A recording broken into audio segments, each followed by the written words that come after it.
Hello बच्चों, let's see the question. The question say explain the type of action involved in the contraction of pupil when the eyes are exposed to the bright light.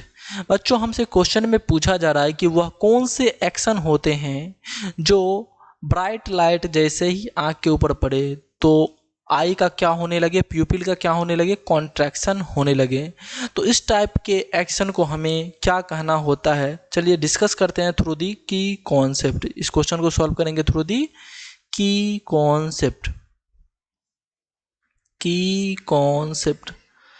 इस type के action को बच्चों हमें क्या कहते हैं, हम लोग क्या कहते हैं इस टाइप के एक्शन को कहते हैं रिफ्लेक्स एक्शन। क्या बोलेंगे? Reflex action.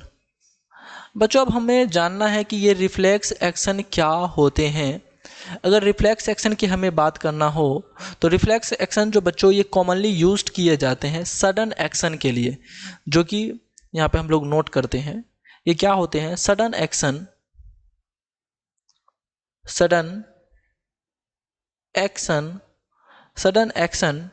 In response to something, in response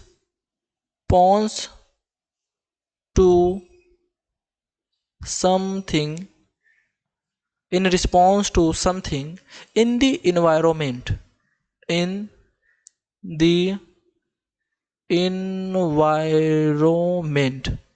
इसी को हम लोग बच्चों क्या कहते हैं?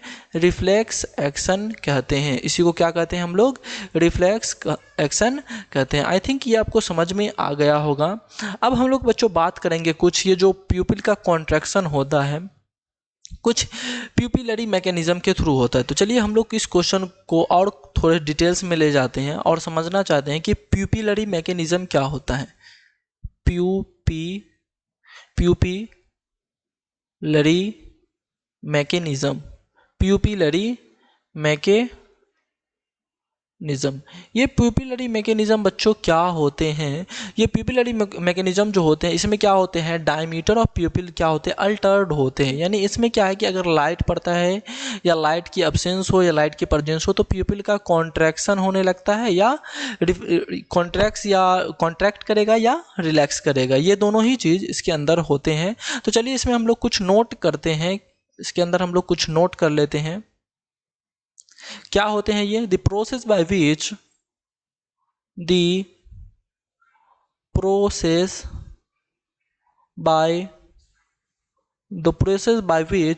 the diameter of the pupil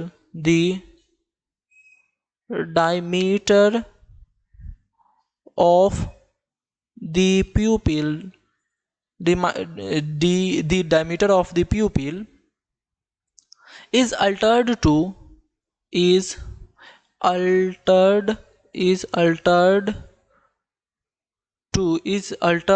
to control the amount of light entering the eye, to control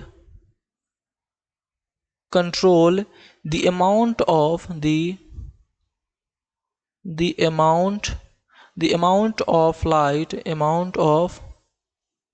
light entering the eye,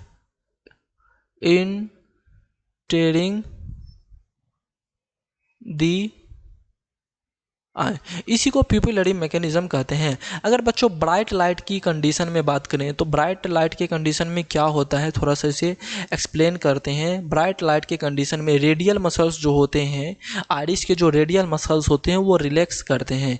क्या करते हैं? वो रिलैक्स करेंगे। यानी इसमें थोड़ा कॉन्सेप्ट की बात करें, की कॉन्सेप्ट जो है मेनली उसकी बात करें हमें, उसकी अगर बात करें तो यहाँ पे रेडियल मसल्स जो होते हैं वो क्या करेंगे? रेडियल मसल्स क्या करेंगे? रेडियल्स मसल जो है रिलैक्स करते हैं। और सर्कुलर मसल्स की बात करें तो ये आइरिस के जो सर्कुलर मसल्स होते हैं ये क्या करते हैं? कॉन्ट्रैक्ट करते हैं। तो क्या नोट करेंगे इसमें? Circular muscles of the iris, circular muscles. अगर सर्कुलर मसल्स की बात करें तो ये बच्चों क्या करेंगे? कॉन्ट्रैक्ट करेंगे। तो इस कॉन्सेप्ट को आप समझ सकते हैं यहाँ पे इस कॉन्सेप्ट को आप समझ सकते हैं। यहाँ पे आप लोग देख रहे होंगे कि आर से होता है रेडियल और आर से होता है रिलैक्स, सी से होता है सर्क्यूलर, सी से होता है कॉन्ट्रैक्ट। तो ये आपको याद होगा। दैट मीन्स क्या, आर से आर का होना और सी से सी का होना, इसका मतलब क्या है, रेडियल मसल्स का रिलैक्स होना, सर्क्यूलर मसल्स का कॉन्ट्रैक्ट होना। ठीक है।